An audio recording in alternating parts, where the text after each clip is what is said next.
again, welcome to another episode of Azania in Therapy. I'm your host, Tlaka. Today I've got a special guest, clinical psychologist Kim McKay, who is based in Pretoria. She has a special interest in family therapy and parental responsibility assessments. I'm quite excited to sit with her today so that we can have a conversation about all things family, boundaries, dynamics. We'll just get into it. How are you? I'm very good, thanks, and you? Good. Thank you for finally coming through. So Thank you for having me. Yeah, we are finally making it. So you are based in Pretoria? Yes, I am. Yeah, yes. Whereabout, are you in Pretoria? Yes, so I'm based in Linwood Glen. Yeah. I moved there last year, November. November. Before that, I was actually based at Loftus. But yeah, started up the practice in Linwood Glen. And yes, I love it there.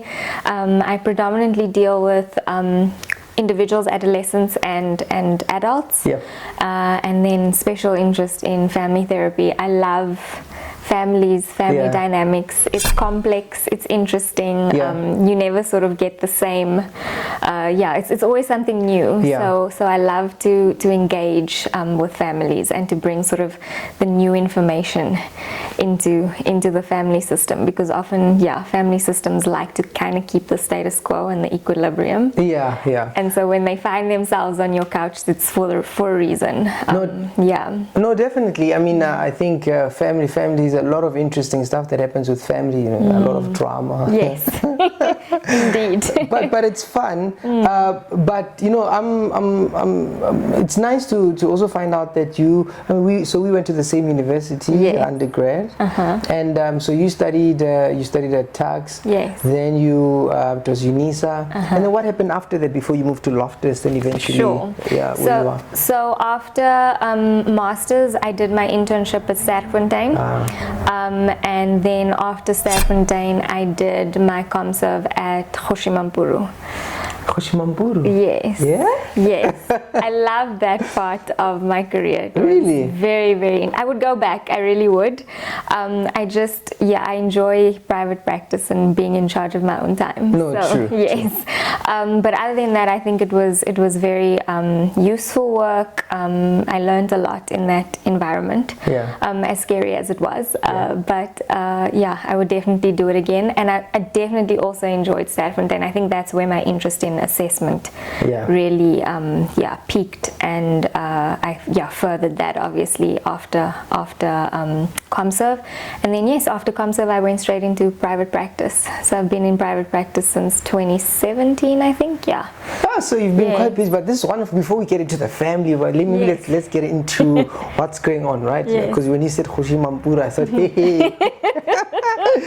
What do you think about what's going on with the whole, where I'm going with this? Yes, I see where you're going with this. Thabo Bester and the doctor. Yes. Well, I mean, what's your take on it? Sure. And just maybe things that people are not aware of as a psychologist who's been like that kind of prison system, Well, first of all, the fact that he got out, he definitely didn't work alone. There had to have been people with tremendous power assisting him. So he must be well connected. That's my opinion in any case. And then, the dynamic with Dr. Nandipa is very confusing to me, because I see somebody who was so well established and did so well for herself, or at least that was the perception that she created. And then for her to be involved with a character such as Thabo Bester.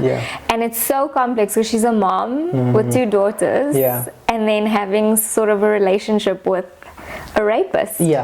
And so it would be very I think I definitely need more information to be able to form a proper opinion on Nandipa, but it's definitely interesting. Look, she's saying now that she was coerced. I think it's a very smart approach. Yes, it's a very smart approach. But I'm not completely convinced that it was just coercion. There had to have been a starting point, and I don't think the starting point had anything to do with being coerced or forced into a relationship. So yeah, for now I'm going to reserve sort of my opinion. I think I need more information before I can properly sort of give my opinion. But there's definitely, I think, some real dynamic. I think boundaries again is a big thing. Definitely. I mean, for me, it's like the stuff of movies, right? Yes, it's like these one of my interests. Like I'm really interested in true crime. Yes. And so when this thing was unfolding, I'm like, wow! Like I see a Netflix. Absolutely, I'm waiting on. But I'm hoping South Africans jump on it, and just from a storytelling perspective. But for me, like the layers, there's so many layers to this whole thing. For example, with Thabo Bester, I mean the interesting story about how he was conceived and his upbringing, and this individual who, you know, who's evading the system, who's not anywhere. So there's a whole thing about identity and how he manipulates people, and how people get duped, and people with very sophisticated people are taken by him, and what he's able to do. Yes, he's convicted for the 2 rapes and the murder, but I think there's probably more. I mean, that's what we know. That's what we know. Then of course Nandipa. I'm also very interested in her history, her upbringing, and the fact that her father is involved in this, right? So I wonder also if he wasn't involved in crimes before, right? And where did this young lady who could do well academically, you know, goes with this kind of character. But then the other thought I have is that, you know, it's how we think about the way things look versus how things are, right? When you look at Dr. Nandipa, you say, wow, beautiful woman, doing well financially. How could she be capable of such, you know, acts? Even Thabo Bester reminds me of, what's this serial killer in America, Ted Bundy. Yeah, so this idea that, you know, if somebody is good looking, they're not capable of these atrocious and heinous acts. So I'm also like you. I think it's a very interesting story to watch. I think once we get more information, the story the plot will thicken, you know. Yes. And maybe before then we'll launch it into family. But before we get that, for people who don't know, what does a psychologist do in prison? Because people might not know that, you know. There are psychologists in Hoshimambu and Paulsmoor and all these places. So my role predominantly was parole assessment. So that was one of the major roles that psychologists play. Is we have to get involved in assessing the inmates for eligibility for parole. Obviously, we do a risk assessment on them. See what they've done to rehabilitate whilst they have been in prison, and then we go on to write a report whether whether we recommend parole or whether we do not recommend parole. So that's the one part of it, aspect. And then the other aspect is rehabilitation. So we get involved in rehabilitation. So that's psychotherapy, individual psychotherapy, but a lot of group therapy and sort of working on group programs. So whether that's relapse prevention, whether that is sort of you know, teaching them elements like empathy and you know, their role in what they did to victims outside, and sort of trying to rehabilitate them in that way. It's a bit tricky in South Africa, because if I'm truly honest, I don't think we are rehabilitating in our prison system or in our prisons. I don't know if we necessarily have enough resources to be able to you know, come up with a proper rehabilitation program. And there's still a lot of elements of, you know, it's still a punishment sort of, you know, you go in, you serve your time, and once you've served your time, then, you know, prisoners are of the opinion that I've served my time, and so now I must go home, I'm eligible for parole, and they don't really understand what the rehabilitation program is supposed to be about. And I think that does fall on the psychologists, the social workers, and the, you know, the everybody that's involved in the rehabilitation. It does fall on us to provide that for them. I like that you took it there, because as you were explaining, I thought, you know, do people really get rehabilitated? Because from the outside, it almost seems as if you go into prison, right, you come out either institutionalized, yes, or traumatized, yes, in the sense that if you refuse to join a gang, or and the sexual abuse and right, that men don't talk about, right, and so I've gotten the I suppose the opportunity to talk to ex offender, and he was saying he was talking about even how they register, whether you attended a certain yes, course or not. He says they would talk the night before this. He just put down my name, yes, and he was saying when people come out of prison, he doesn't think that they did see a psychologist or a social worker. They didn't get the kind of help that they needed. So when you say that, we have to think a little bit about whether or not they do get rehabilitated. yeah. Okay, so yeah, that's interesting, yeah. And I think on this whole thing that's happened with Thabo Best, I really do think that government needs to look into, sending more funds the way of coming up with proper rehabilitation programs, because we can see with Thabo Best that he graduated, right? Yeah. That's a university. Absolutely. Prisons are like universities. Absolutely, and he just got better, a little bit more sophisticated, and this all while being in prison. So that speaks a lot to what's currently happening in terms of the rehabilitation programs and what's available. And I mean, there could be many reasons why rehabilitation is not working within the prison system currently, but I definitely do think that this is the time for that to be re-looked at and reworked.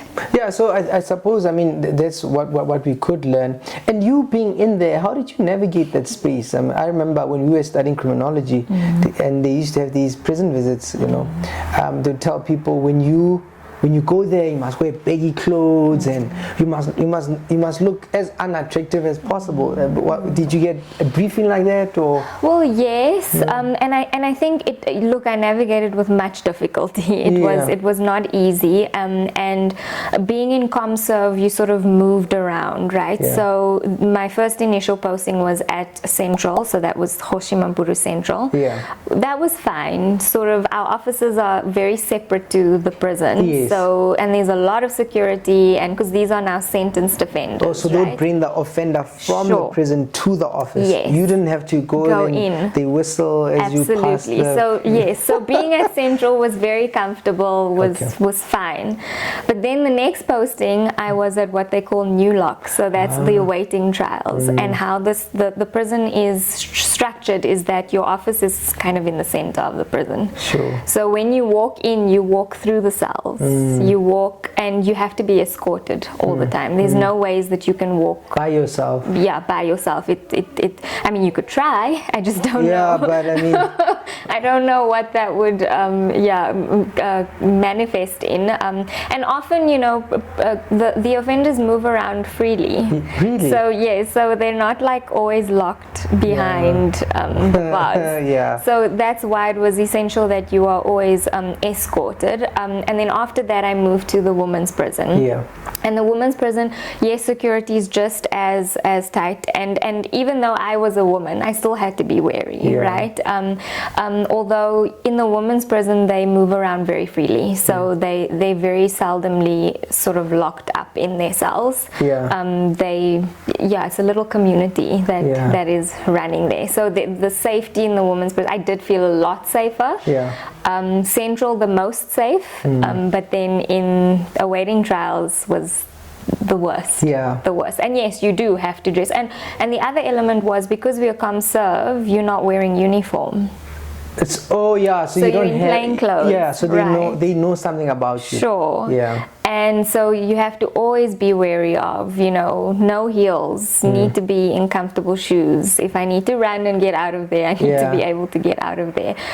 So yes, you had to definitely be security conscious all the time. Wow, I think we should have made time to talk about all this. We can do it again. This stuff. Wow, that's so interesting, because now already I'm thinking about the whole thing with the moms and the children who are born in prisons. Yes. But I think, Kim, we should make time to talk about that, right? Speaking of which, right, and even some of the prisoners, and there's a whole family thing, right? And part of what you are thinking about is boundaries in families. Maybe let's talk about that. How come you are, lately thinking about families and boundaries, you know, your thoughts, your observations, where is that coming from for you? Sure.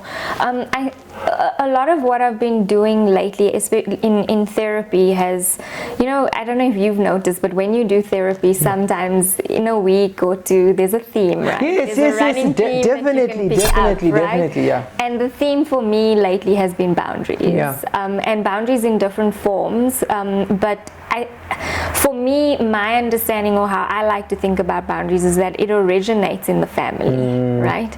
So how you are going to present yourself in the world and how you are going to exercise your boundaries in the world often has to do with your family of origin, because that's where we learn, and that's where we first establish what boundaries are. And so I've been seeing a lot of clients that have been struggling to set boundaries, to maintain boundaries, and then the other element of that is communication, right? Because those two go hand in hand. True. You have to be able to communicate openly, honestly, authentically, to be able to enforce your boundaries. And so that has been the theme of late with a lot of my clients, and so I thought it would just be interesting for us to talk about boundaries. And talking about the theme, it's also been boundaries within families of color, black families, colored families, Indian families, whatever. I've just seen this trend or theme, or I don't know what we need to call it, but where people that come from such families struggle, really struggle to set boundaries in the outside world. And then it's got me thinking, well, why? Why is this the issue? And how do we fix it, or how do we work on it? And it's delicate, because you know, there's generations that have been brought up to not set boundaries, brought up in very controlling environments, where it's impossible to set boundaries, and often also culturally, children are not allowed to set boundaries. You have to go with what the adult says, whether that feels true to you or not. And while I can appreciate culture and I can appreciate the importance of that, my question becomes, what are we doing to these children when they have to go out into the world that is where it's a requirement, a necessity to be able to set boundaries? And so that's where the interest came in, you know, having to unpack boundaries a little bit more and figure out what the nuances are in families. I think, you know, when you say that, you remind me of, you know, there's this whole thing, you know, in I suppose black communities, right? So we have the family house. It's something I've been thinking about. In the family house, you get different generations there. And you touched on it when you talk about, for example, so there's a particular history in how we relate, and children not being able to say no, set boundaries with their parents. And a child could be like a 40-year-old, right? And because you'd meet, you know, you'd meet a parent who says, my child, you say, but how old is the child? And they say, no, my child is 40. and the mom would say, but you are always a child, right? And I think, as you say, on the positive side, I suppose, part of it is, I suppose, African people, there's a whole family system, a whole supportive system, a collective kind of way of doing things. Even trauma or even abuse in the family is dealt with in such a way. It's like, let's have a family meeting. You can't go and report your husband or your partner who's abusing you. You need to have a family meeting. So there's that part of it, you know, a collective kind of way of dealing with things. But as you say, what does it do to us then when a person has to operate in a world that works differently, where you have to have boundaries, set your limits, and even defend them, because sometimes people get to a point where they do kind of have venture and, you know, dare to have a boundary, but now defending it becomes another thing. And I think the things that you're touching on, you know, it's quite a layered thing. So maybe to make it a bit more concrete, when people come and talk to you, how does this issue with boundaries sort of present itself? So somebody comes and says, I'm struggling with what, and then as you listen to it, like, boundary issue. Yes, so it can present in various ways, but one of the things I hear is that I struggle to say no. Right? That's one of the major, and that's easy. Okay, that's very clear. It's clear, very it's a boundary direct issue. Yes, that's a boundary issue. But some people will say things like, I'm in this work environment and I've been told that I need to no longer make use of this particular office, but this person is not my superior. We're just sharing the office, but she told me I should leave, and so I did, and I had to find another spot to work. And I didn't want to say anything. I didn't want to do anything because I want to keep the peace, because I'm trying to make sure that the work environment is workable for all of us. Now that for me immediately also screams boundaries, because why? Why do you have to be the person to vacate the office if it's a shared space? And why aren't you considered? Where's your voice? I'm not hearing much of your voice. I'm hearing a lot of the other person's voice and what they want. So there's things like that. Then there's things around a 30-year-old presenting in therapy and saying, I have this boyfriend and we've been dating for a while, and my mom knows about it, but my mom says that I have to tell my dad. And in my mind I'm thinking, you're 30. Like, I get the Why idea. Why do you need to do that? I get the idea of if we're taking the next step and we're getting married and so on and so forth, then that is a conversation that needs to be had. But if you're not sure where this is going yet, and mom is using dad as a way to threaten and enforce, right? Because it's like, you better tell your dad, otherwise I will.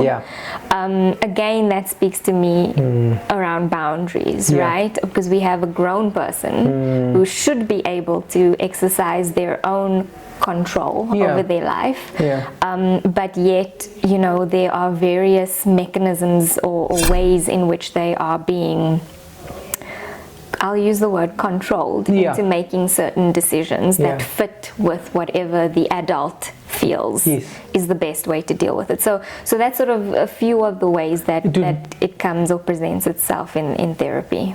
I was just thinking now, do you think it also has to do with attachment, right? Because part of it is, when I think about boundaries, it's sort of like, so there's this blueprint that we get from our family. So if family is a factory where we get to rehearse all these relationships with people. But I find sometimes when, say you grow up in a family where you couldn't say no. So as a child, a child would say, "Mommy, I'd like this dress," or "I'd like that," and so, no, you are the child, you must listen. And okay, you listen, and then maybe the child has a different view or a different feeling, and for once the child says, "But I don't maybe agree," or the child maybe throws some sort of temper tantrum, but they show that they don't necessarily like what's going on, and then dad gets like punished. Or say a child has a toy or a sweet or an ice cream or something, somebody asks to share in that thing, the child says no, and then they are met with silence, they are met with they are punished for saying no. And then then the person gets programmed, coded to say, okay, when I say no, I'm being bad. And therefore this thing carries out throughout your life, where you've learned, when I'm saying no, I'm being bad. Absolutely. Now your boss, all of a sudden you're this adult, your boss is asking you to stay an hour late, and if you say no, you still have the trauma from the silent. So I'm a bad worker, I'm a bad employee if I don't say yes to whatever my boss is requiring me to do, whether I agree with it or not. Right. So it's that whole thing with the family, the way we tend to treat children, the way parents raise people, and make it difficult for them to say no, right? And because if you say no, you are, I don't know, bad. And so how do you begin to now help somebody navigate that? Or when you do somehow bring it up to them, how do you notice? What's their response? And say, but boundary issue. I mean, the first response is always like, I can't do that. Yeah, I don't want to hurt anybody's feelings. I can't do that. I don't want to hurt anybody. Like, oh no, like no ways, right? Yeah. So I try to kind of gently introduce why it's important. Yeah. Right? Because, and it always goes back to, why have you presented to therapy in the first place? You've come here because you need some sort of change. Yeah. And the only way that we're going to get to that change is by doing this very difficult thing, and I recognize that it's difficult because you're not used to setting boundaries. And so your brain immediately goes, oh no, I'm not doing that.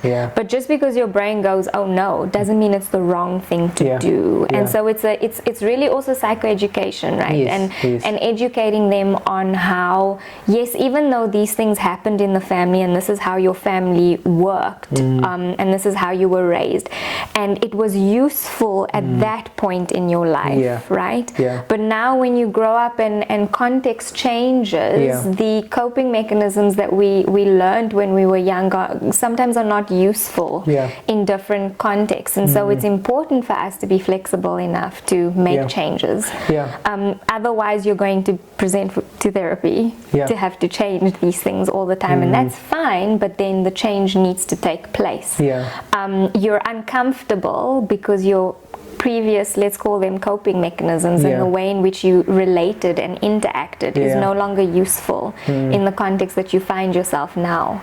And so we have to transition, we have to change, we have to introduce some sort of change. And bearing in mind that because you're going to start introducing this change, you will have resistance from your family. Accept it. They're not going to like it. Absolutely and not. That psychologist is teaching you nonsense. Yes, absolutely. I've gotten that I want so to see many this times. person. Yes, I've gotten that so many times. People come to come in. I don't know if you've ever had this experience where somebody's going through therapy, and then their family member comes, and then it's like they came to meet you, but you sort of get the feeling like, no, but they came to check you out because the stuff you are doing is disrupting the.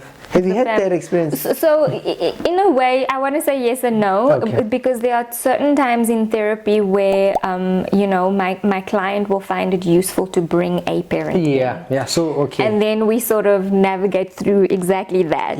And I've had parents tell me many times, like, I don't agree with you and I think you're wrong. And then I'm open. Okay, let's have a conversation about that, you know.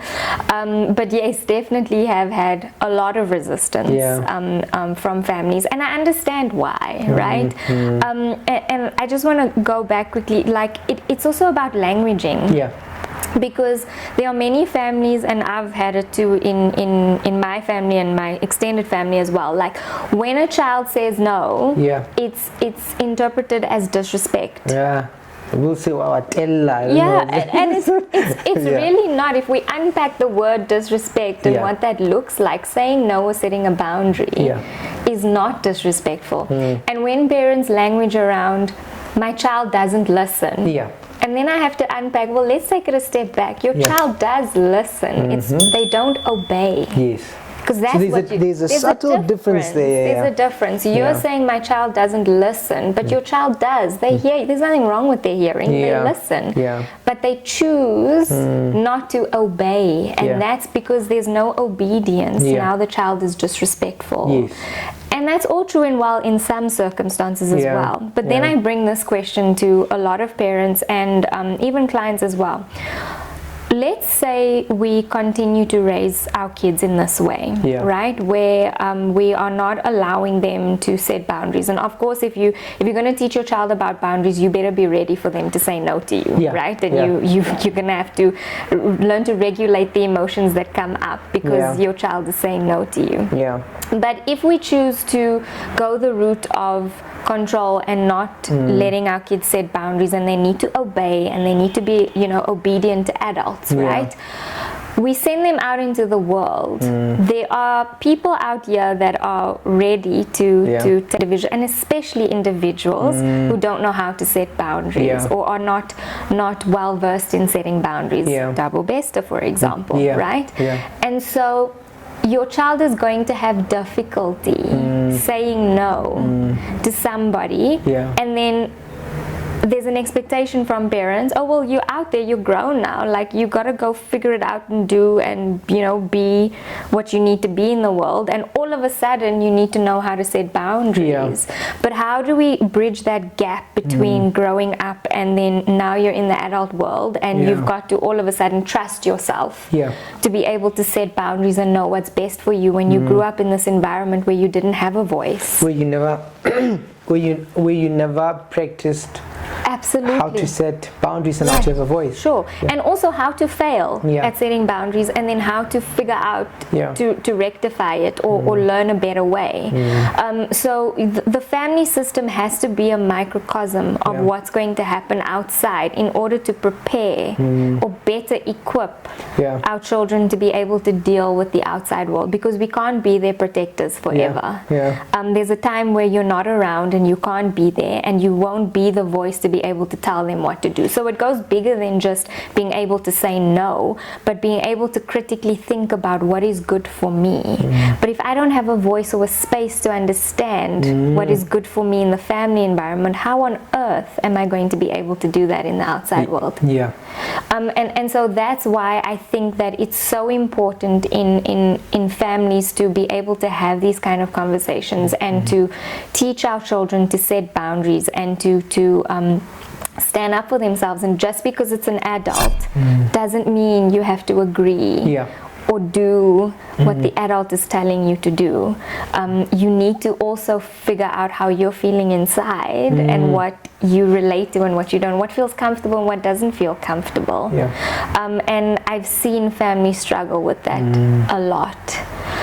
And I think also a personal example is, for instance, when my son was growing up, he's 4 now.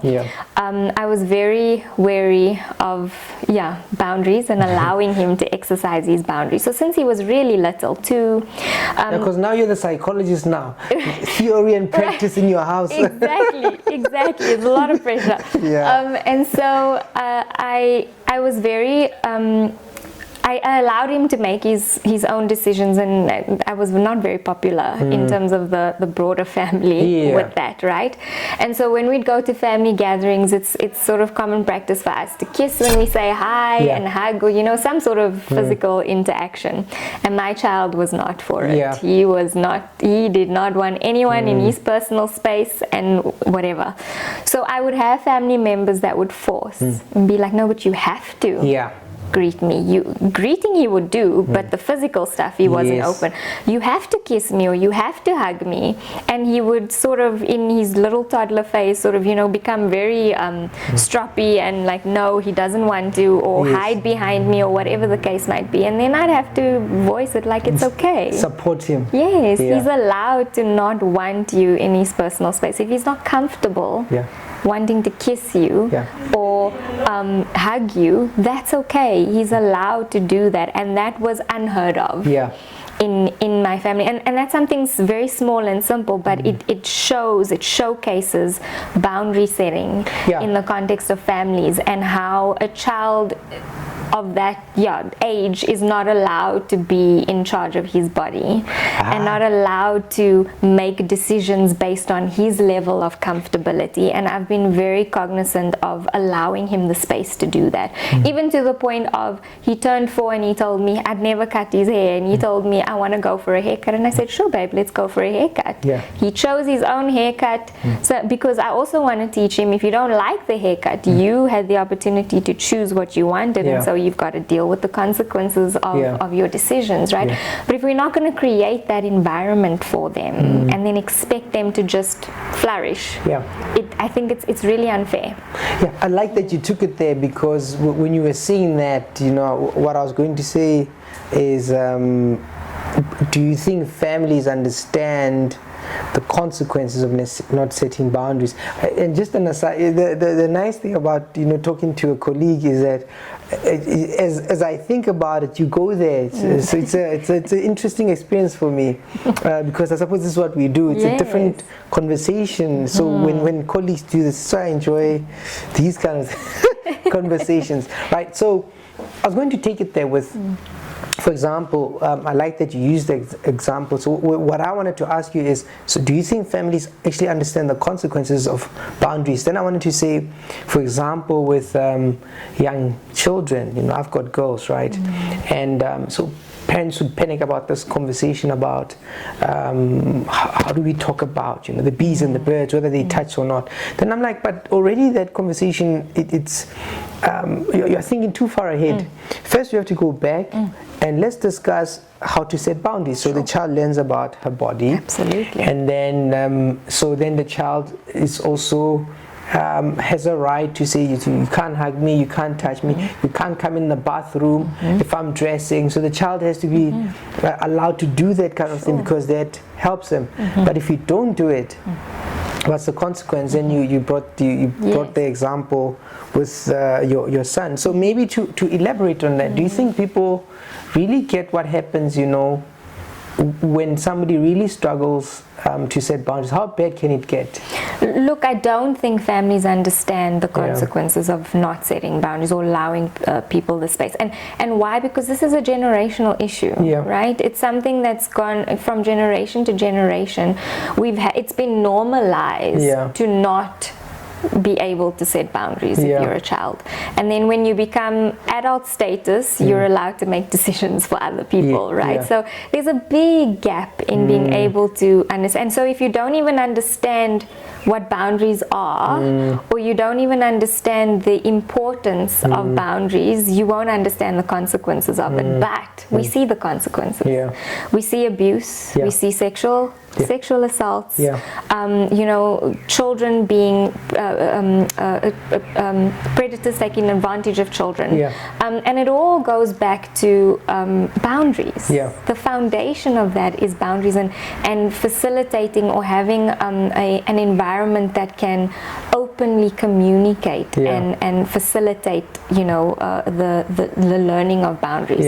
There's another aspect to this also, though, is that boundaries are difficult in families as well, because we've also got this other thing that's happening where we become responsible for the other person's emotions, right? So I don't want to upset mom, so I better just do what I need to do, because nobody wants mom upset.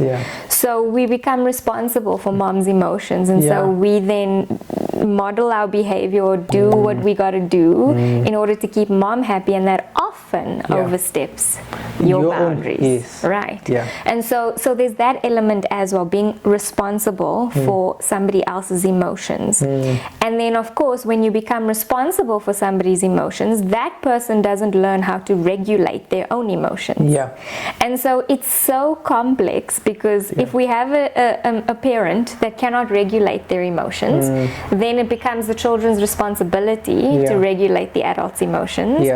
And in that practice of regulating the adult's emotions, they overstep their own boundaries, and there's a mismatch or a mismatch in power almost. There's only certain people in the family whose boundaries are respected, and everybody else has to kind of just play along and make sure that person is okay.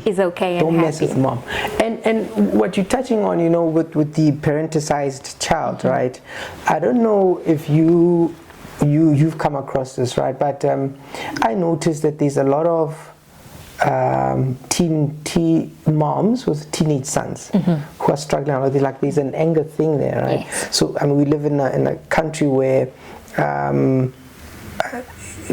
the two people that made a person don't really get to raise the person.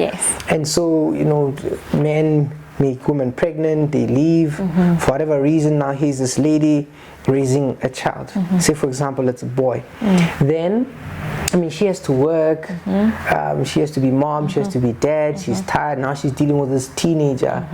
And I often find teenage moms and teenage sons, the mom would say, but he's being rebellious and he doesn't understand. I don't know if you've come across that. I definitely have. What are your thoughts?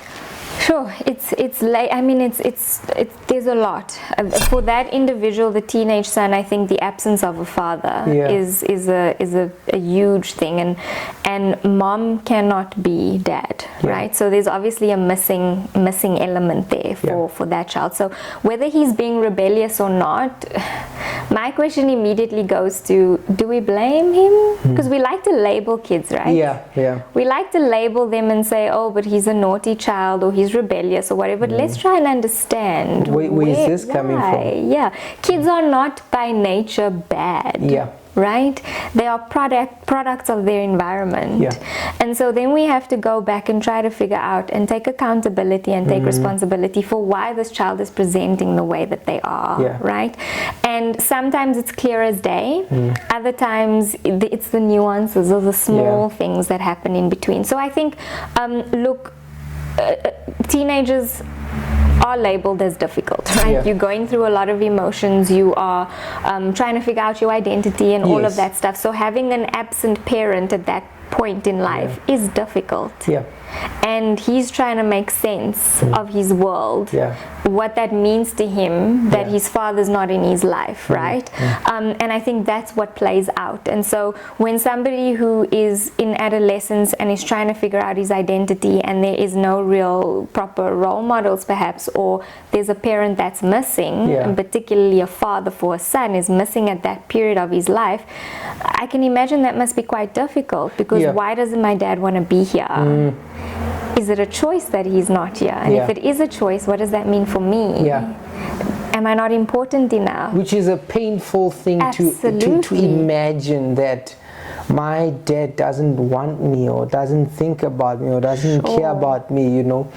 The example I like using, a while back there were these elephants, there were these male adolescent elephants, I think it was in the Kruger National Park, and they were going, you know, they were killing cows. So they would, if they saw cows, there were some, so the park was next to like a village, and farmers had cows there, and then these elephants would go and gore these elephants and other animals in the nature reserve. And then they thought, what's the problem, what's going on here? And so what they did is that they brought in a bull elephant, and then those adolescents come down. Right, and so their behavior was measured. And while I ask you about moms and their sons, I do think there is something, like as a man, I do think there's something about males who help you check your behavior, you know, like, because if you are wilding out and you know there's somebody who can put you in your place, or you know, like there's somebody you kind of fear and respect, you kind of measure, or you watch them, there's modeling there. And why I also ask you about that is thinking about boundaries, right? I think men also struggle with when people say no, right? So there's this whole thing about setting boundaries with other people, but I think there's also another thing that can be said about setting boundaries on yourself. When you are interested in a person and the person says no, that you're supposed to respect that boundary. You're supposed to manage yourself and your expectations. Just because you don't get what you want, it's not a sign for you to try again. So I think there's a bit of a thing to be said about setting boundaries with other people, but also setting boundaries with ourselves. Sure. And so if we are not, I agree with you, if we are not having a boundary conversation in the family, or modeling boundaries at least, then if my boundaries were never respected growing up, how am I going to respect the next person's boundaries? Right? When somebody says no, I'm not going to take it necessarily as a no. Because at that time you also learned the one with power gets their way. Absolutely. And so I have power here, I'm the man, and I want what I want from her. And so yes, she said no, but I've learned that I just gotta enforce and be in control and enforce that, and I'm gonna get what I want at the end of the day. So can you see that's another consequence of not having boundaries and not teaching boundaries. And the other thing about teaching boundaries within a family context and allowing children to express boundaries and modeling boundaries is it teaches empathy, right? It teaches empathy. If you are allowing somebody to set their boundaries and respecting that boundaries, it's empathetic, because you're putting yourself in their shoes and you're understanding why they're setting that boundary to begin with, or at least trying to understand, and then you respect that, and that immediately speaks to empathy. And so the other reason why we don't have many empathetic or empathic people in the world is because boundaries. We are not learning, teaching, respecting each other's boundaries within the family system. So how then do we foster those more kind of empathic people? And people to be able to understand what somebody else is going through. And I think that's why the boundary conversation is so important, because it has so many implications for everything. It's the basis or the foundation of everything, because if I can express my boundaries and that is respected, I'm most likely going to reciprocate that.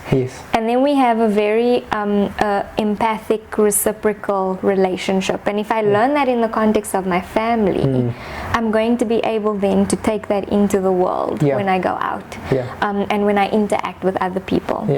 And the other thing also is, just because I set a boundary doesn't mean that the other person has to respect. They have a choice, right? But then we can navigate through that. We can have a conversation about what's going on. And so part of what you also do, right? So you have a special interest in parental responsibility and assessments. When do they come into the picture? When do you do that? What will be happening? And then you're like, okay, let's assess it. So maybe explain it and when it does happen. Sure. So mostly it's court ordered, right? It's usually when parents are going through a divorce and there are minor children involved, and we have to figure out what's in the best interest of the child. So where does the child reside? What schools are they going to go to? If the parent is relocating, we've got to do an investigation in terms of that. So the bottom line is best interest of the child, and in terms of the best interest of the child, where's the child going to live? Where they're going to go to school? How they're going to maintain a relationship with the other parent, etc., etc. So that's the basis of the assessment. How it comes to me is usually it's court ordered. And sorry, also to add there, it's not only divorcing families, right? So it's families perhaps that have never been married, and now we need to figure out what parental responsibilities are.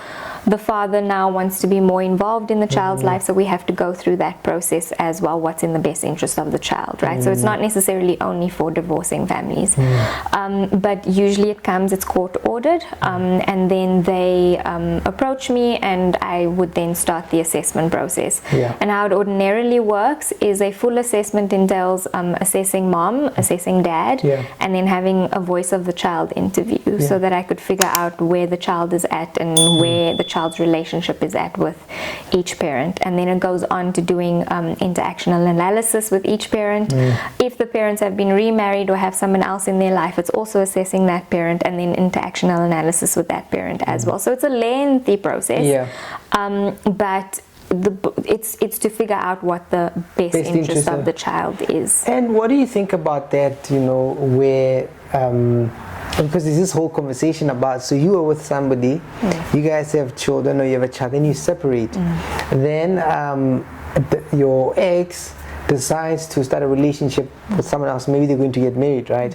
So one of you would say, somebody who's marrying now the ex with the child says, no, this is my family now, this is my child, so I get to tell dad, who's not there anymore, when and how to see their child. And so I get to say that, and then maybe the dad or the mom on the other side would say, but how, just because my ex has found somebody doesn't mean my child should be involved in their relationship, What are your thoughts around that dynamic? Do you ever have to deal with that, or you just purely do the assessment and so it really depends what the mandate of the court is, right? Okay. So if it's mediation, then yes, that would be mostly what would focus on. But if it's court ordered, we're trying to figure out basically, then it's kind of very straightforward, not straightforward, but it's not a therapeutic conversation. It's right, assessment, and you give your report. And, yes, but definitely, I mean, you do see in mediation, you definitely do see the nuances and the stuff coming up. So my simple response would be, it's not about you. It's about the child. What's in the best interest of the child? And I think, and we understand why parents get caught up in that.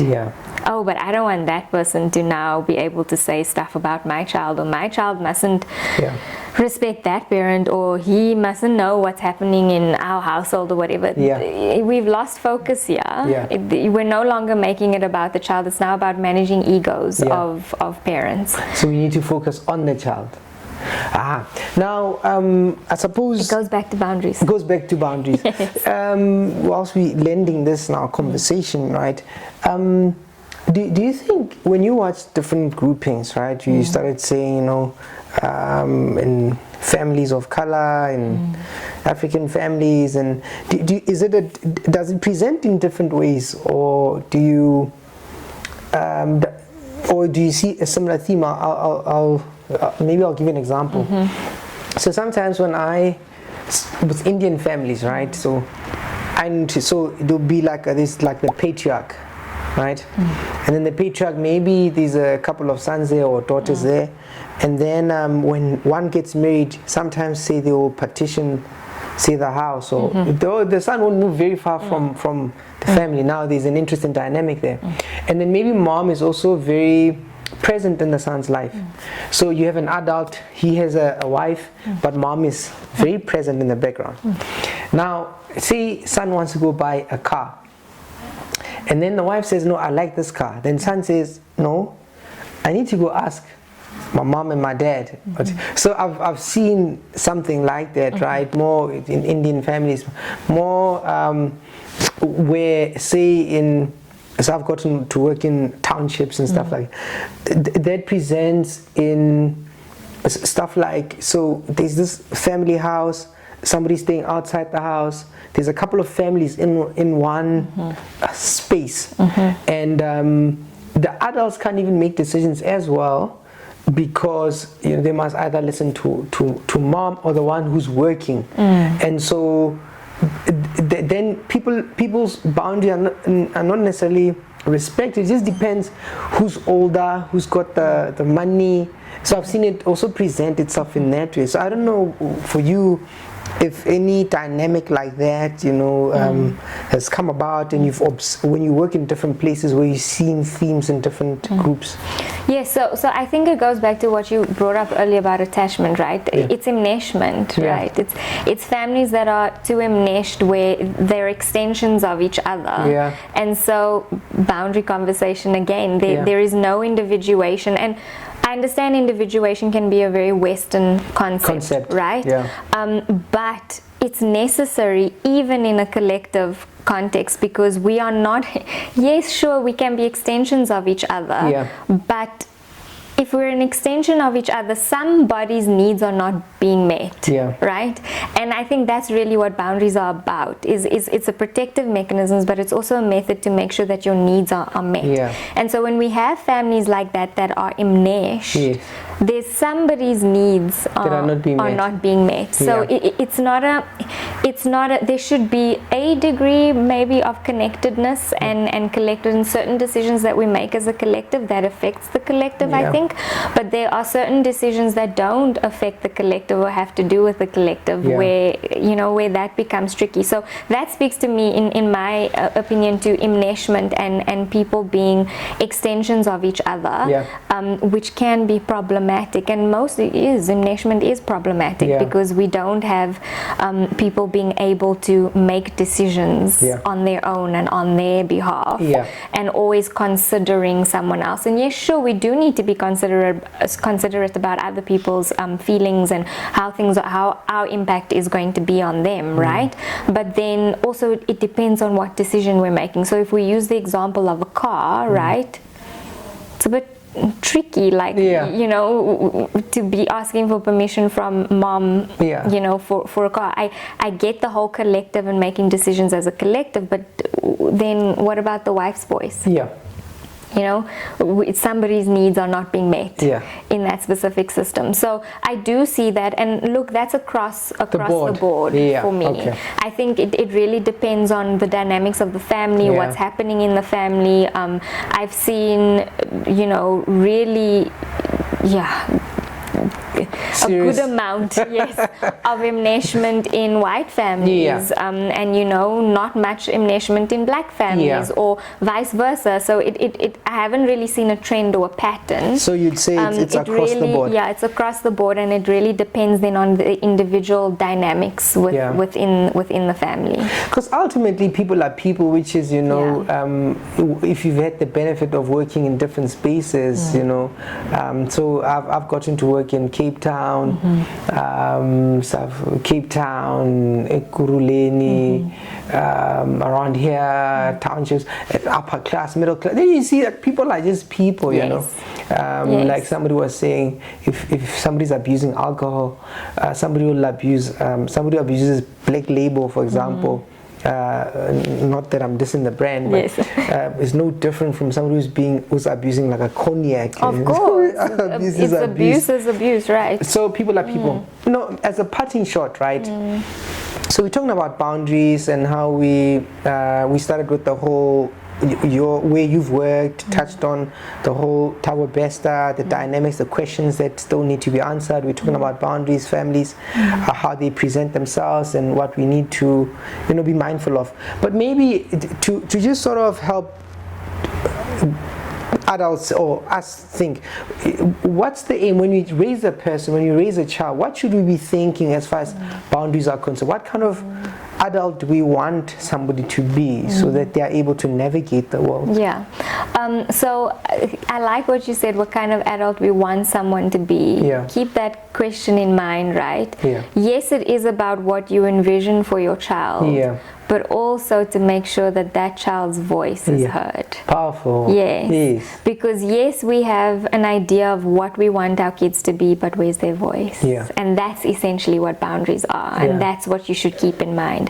I'm going to create a safe environment for my child to be able to express themselves, how they feel they need to express themselves, and where I see it might not be appropriate. Maybe they want to be like a tiger or or go to school in pajamas. And then my question comes, where's the harm in going to school in pajamas, right? Or not have breakfast, or not brush their teeth. Right. And or what's, you know. Right, and then we have conversations about, I can see how that's what you want to do, but it's not going to be beneficial because you're going to have rotten teeth at the end of the day, right? So to have more of those conversations, to let your child freely kind of express themselves and then guide them to be making good decisions in life. I think where it becomes tricky for kids, I almost want to say, I mean, there's loads of parenting stuff and there's no right way to parent, right? I'm not going to be prescriptive in terms of that, but where it becomes tricky is when children grow up and they become adolescents and then they go into adulthood. I see that's where most of the problems present,